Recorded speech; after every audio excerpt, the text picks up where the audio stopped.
yung nasa gitna, no, to tinamaan. Katay na daw.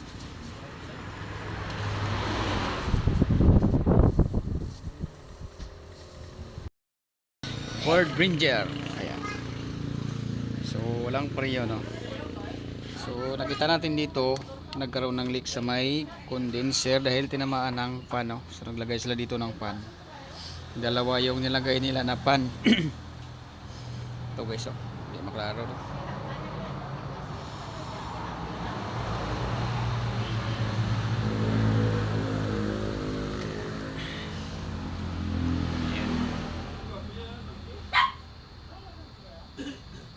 Yan, oh. So kung nakita ninyo, no, may sign ng oil.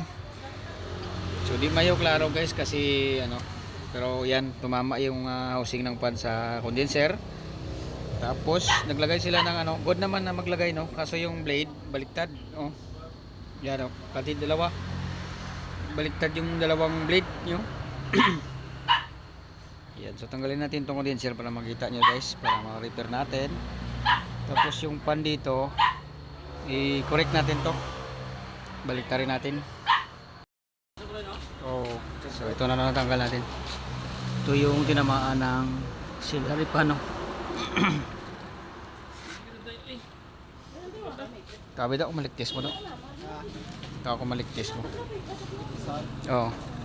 So lagyan natin ng pressure para makita natin kung saan dito banda, no. So yung tinamaan niya ay 1, 2, 3, 4, 5 limang pins.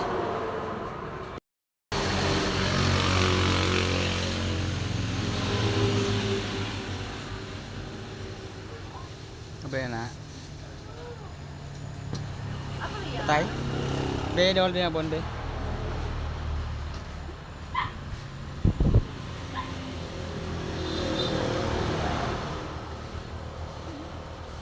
Ito. Show.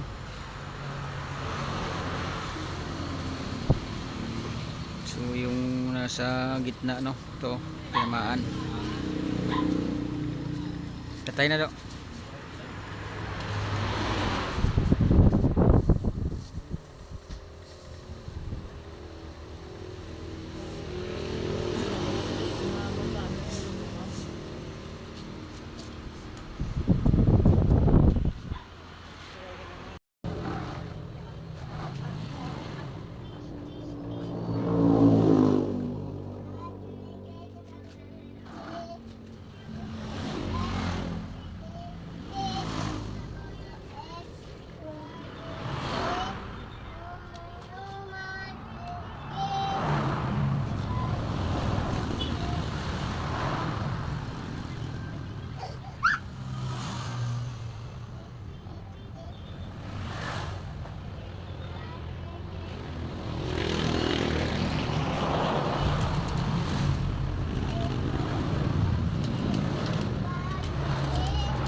Okay, so yan, no. Wala na, nasolda na natin. Dali man ako to. Huwag mi sa oras. Dua, kanan ko lang.